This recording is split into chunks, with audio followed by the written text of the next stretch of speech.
নমস্কার বন্ধুরা। আজকে আমরা যে বিষয়টা নিয়ে কথা বলবো, এখানে ৩ টে ক্যারেক্টার আছে। একটা ক্যারেক্টার হলেন মমতা ব্যানার্জি, দ্বিতীয় ক্যারেক্টার হলো ইউসুফ পাঠান ও তৃতীয় ক্যারেক্টার হলো সৌরভ গাঙ্গুলি। আপনারা হয়তো ভাবছেন মমতা ব্যানার্জির সাথে Sourav Ganguly, somehow it should make sense. And Mamata Banerjee and Yusuf Pathan, that also should make sense. But how we can connect all the three people all together?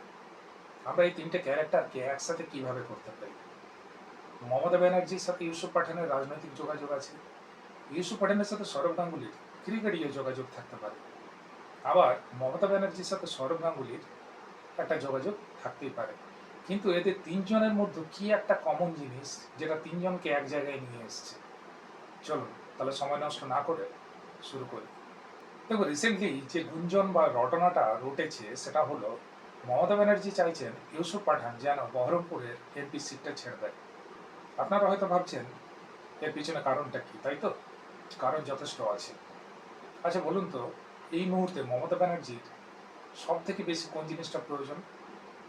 এই মুহূর্তে মমতা ব্যানার্জির সব থেকে বেশি যেটা প্রয়োজন সেটা হলো এমপি হওয়া।